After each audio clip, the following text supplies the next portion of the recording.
Dieu veut nous parler d'un thème que nous n'aimons pas beaucoup.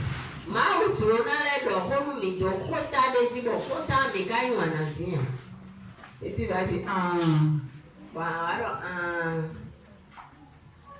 cette femme-là, elle est encore venue. Alléluia. C'est pas moi. Amen. Amen. Je suis innocent même dans l'affaire là.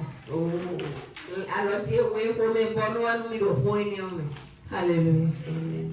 Dieu veut que tu écoutes cette parole pour un objectif. Amen. Nous sommes dans le livre de Apocalypse 21, verset 8. Apocalypse 21, verset 8. Oui. Quelqu'un pour nous faire la lecture.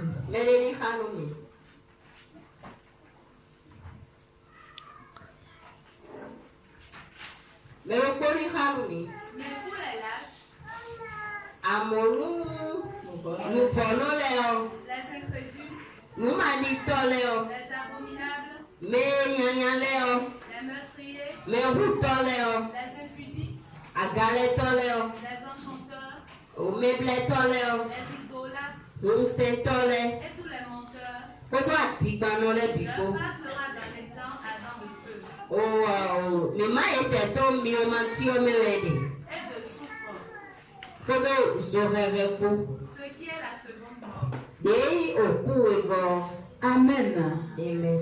Mais pour les lâches, les incrédules, les abominables, les meurtriers, les impudiques, les enchanteurs, les idolâtres, et tous les menteurs, leur part sera dans les temps ardents de feu et de soufre. Ce qui est la seconde mort. Alléluia. Notre thème de ce matin, c'est le mensonge. Le mensonge. Alléluia. Amen. L'Apocalypse est le livre de la révélation de Jésus que Jésus-Christ a donné. Et donc, nous déclarons, Jésus-Christ il a donné ça à son esclave qu'on appelle Jean. Jean l'évangéliste qui s'était enfui sur l'île de Patmos. Alléluia. Amen. Et quand nous regardons dans le livre de l'Apocalypse, nous voyons que Dieu parle de beaucoup de choses dans ce document. Les choses passées et les choses lointaines, les choses à venir. Et quand nous regardons aussi dans le livre d'Apocalypse là, ce document nous parle beaucoup de la préparation par rapport au retour de Jésus. Et dans notre chapitre là, nous avons lu, on te parle des nouveaux cieux de la nouvelle terre. Mais le verset 8 nous relate des catégories de personnes qui ne pourront pas pénétrer le royaume des cieux.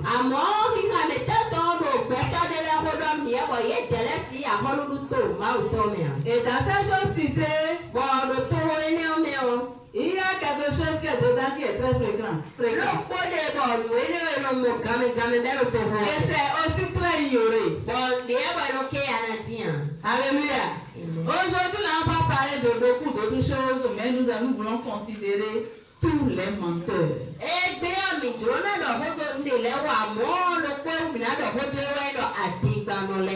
les menteurs. Dis à celui qui a connu de toi. Tous les menteurs. Tous les menteurs. La Bible dit dans l'Apocalypse, mais tous les menteurs, leur part sera dans les temps ardents de feu et de soufre qui est la seconde mort.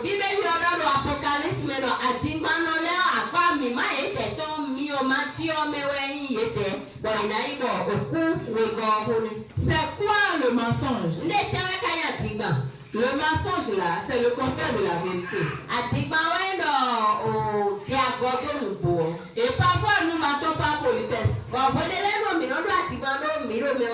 Nous mentons peut-être par peur. Ou bien par vanité. Nous vivons à une époque où l'on minimise fortement le mensonge. On ne considère pas beaucoup ce que c'est que le mensonge. Parce que c'est devenu une mode, c'est devenu une mode de vie. Et parfois on ment pour montrer sa galanterie. C'est ça. Ou bien on ment par nécessité. Ce matin, Dieu veut que nous regardions la vérité en face. Et que chacun se jauge. Et l'analyse nous montre que 40%, ce sont seulement 40% de nos affirmations qui sont des vérités. Donc il y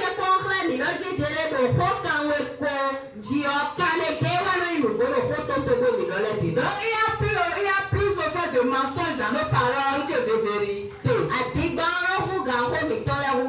Maintenant, qu'est-ce que le mensonge? Selon le dictionnaire Larousse,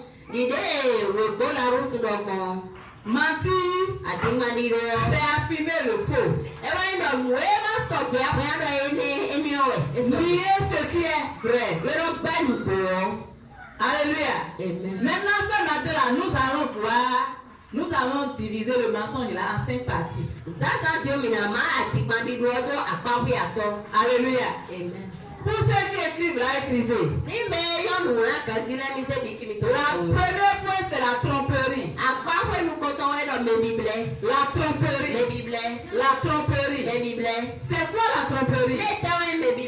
C'est-à-dire qu'on ment pour tromper l'autre. On affirme quelque chose avec un mensonge, ou bien en parlant, ou bien en acte. Selon ce qu'Abraham a fait. Ouvrez-moi Genèse 20, verset 2.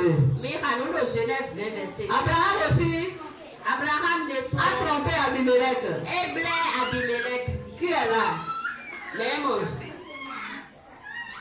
Genèse 20, verset 2. Genèse 22. Oui. Genèse 20, verset 2. Oui. Je suis l'Éternel ton Dieu. Non, c'est pas ça. Genèse 20. Chapitre 20. Le verset 2. Abraham disait de Sarah, sa femme. C'est ma soeur. Abimelech, roi de Guérar, fit enlever Sarah. Alléluia. Là, nous voyons que Abraham a trompé Abimelech pour dire à Abimelech que Sarah n'était pas sa femme, mais c'était sa soeur.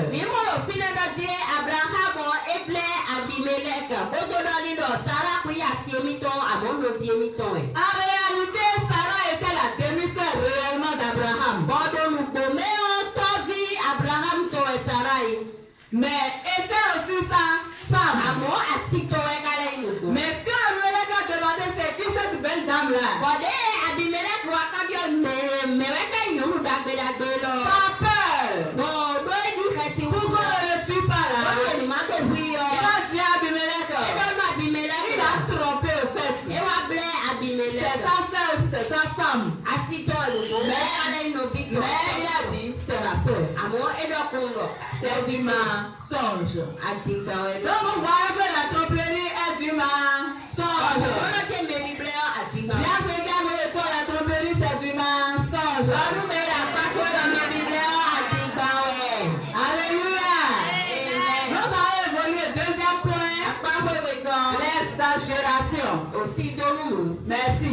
Tu as bien traduit. L'exagération. Il s'agit de donner de soi-même ou de produire une image supérieure ou bien meilleure à celle de la réalité.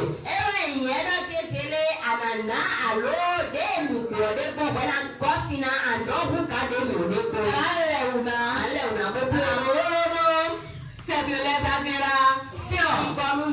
Et c'est du mensonge. Parce que l'éloge que tu donnes là,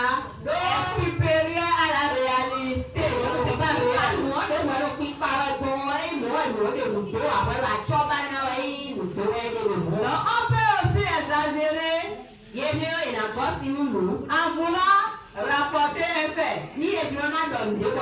Comment la chose s'est produite? Comment ça s'est produit?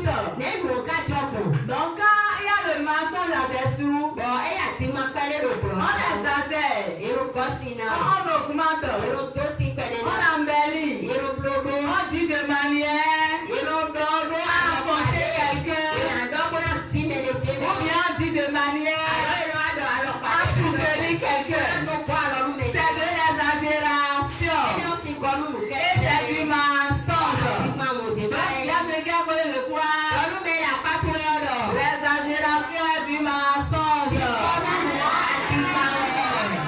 Nous allons lire dans Romains 12, verset 3. Romains 12, verset 3. Romains 12, verset 3. Romains 12, verset 3. Par la grâce qui m'a été donnée, je dis à chacun de vous, je n'apprends pas de lui-même une autre opinion, mais de revêtir des sentiments modestes,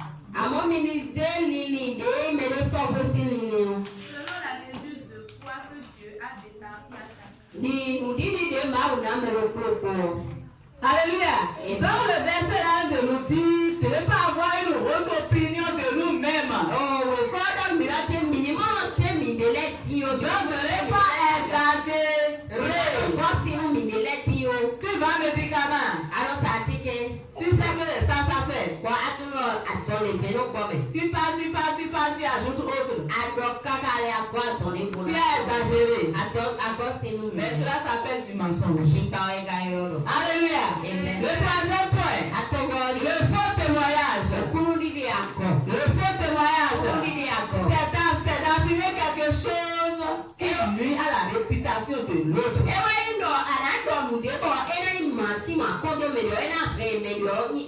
Avancer des insinuations. C'est ça, pardon, c'est un verre d'eau dans le monde. Oh, c'est pas rien, tu n'as pas vu ça, mais c'est ce que tu penses. Tel que tu vois la personne là, certainement, façon il parle, ça doit être, ça c'est du faux témoin, il y a c'est du mensonge. Alléluia. C'est prononcer un faux témoignage contre son prochain. Les gens le font parfois pour se faire pour plaire à leur famille ou bien plaire à quelqu'un.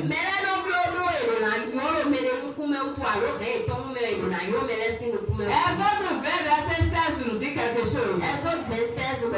Tu ne porteras pas de faux témoignage contre ton prochain. Donc cela voudrait dire, si tu n'as pas vu là, ne dis pas. Si tu n'as pas vu, ne dis pas.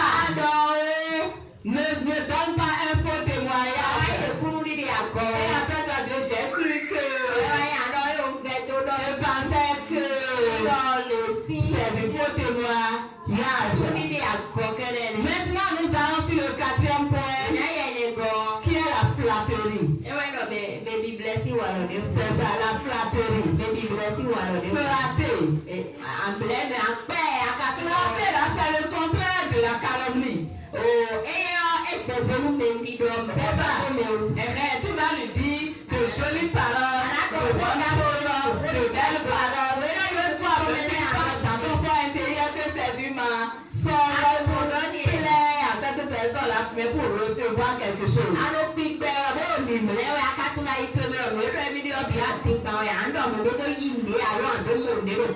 La flatterie, c'est le contraire de la calomnie. Qui se manifeste quand on flatte quelqu'un. Quelqu'un que l'on prononce à son endroit des paroles que l'on ne pense pas. Mais on dit cela pour tirer des avantages. On dit de belles choses en face de la personne. Mais dans son dos là, on tient des propos tout à fait négatifs.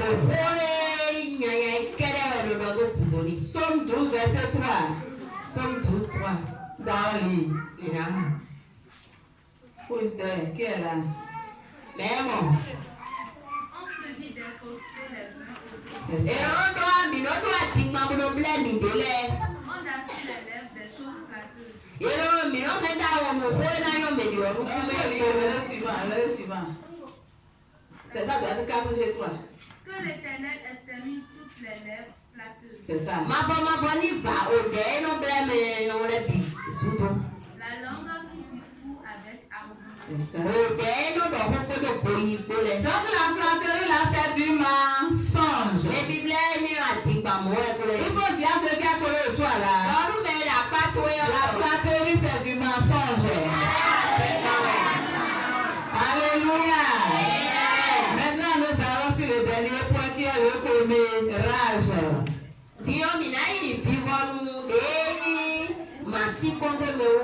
Le papatoya.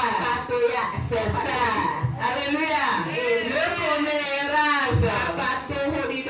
Alléluia. C'est-à-dire que je trouve, je dis.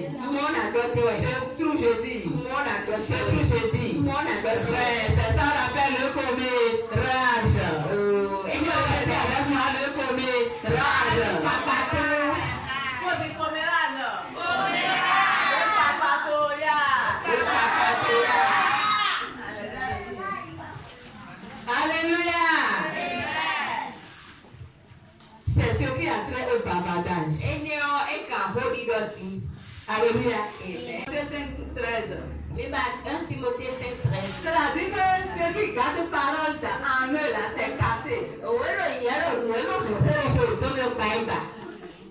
C'est que couvert ton vaille quoi. Alléluia. Amen. Dans Jean, quelqu'un urine ici là. Il a uriné. Quelqu'un a chié ici. Il a flashé. 1 Timothée 5, 13. 1 Timothée 5, 13. Tu es là. Avec cela, étant oisives, elles apprennent à aller de maison en maison. Et non seulement elles sont oisives, mais encore causeuses. Et intelligentes. Disons ce qu'il ne faut pas dire.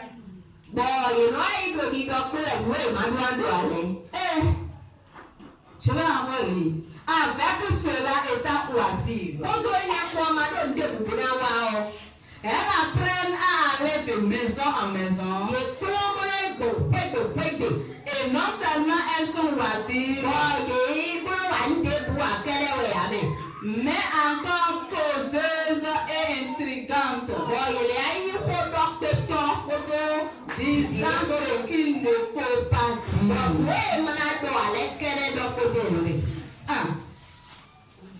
Alléluia. Amen. Le commérage, c'est du mensonge. Il faut dire que le commérage, c'est du mensonge. Chers frères et sœurs, le mensonge est la même chose que l'incrédulité,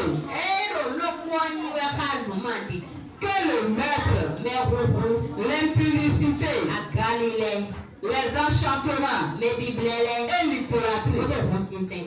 À leur origine, il y a Satan, il y a le diable. La Bible déclare que le père du mensonge, c'est le diable. Selon Jean 44.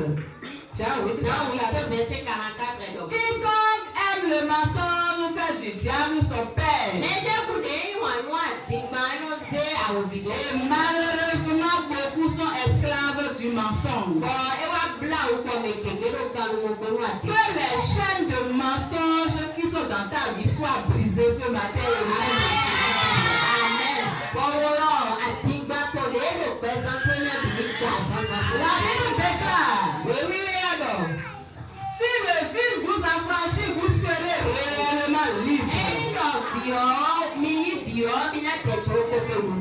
Alléluia. Amen. La part du menteur sera sans doute l'enfer, le lac de feu. Oh, Atibano de Yeton.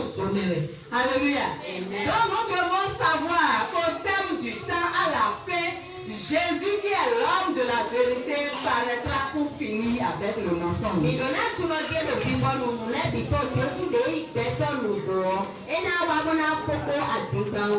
établira la vérité et la justice. Finalement, la vérité de la parole divine triomphera du mensonge du diable. Et de l'injustice. Alléluia. Amen. Donc, heureux est celui qui est et sera, ou bien celui-là qui va aimer la vérité. Parce que la Bible dit que le diable ne se tient pas dans la vérité. Donc quand toi tu aimes la vérité, Satan ne peut pas être logé chez toi. Mais quand tu aimes le mensonge, sous ces 5 formes, tu aimes la tromperie dans les blagues, l'exagération dans les blagues, le faux témoignage dans les blagues, la flatterie, le commérage, tout ça là, Satan viendra se loger dans ta maison. Mais ce matin, Dieu ne veut pas de ça pour toi. C'est pourquoi il veut mettre la lumière sur le mensonge.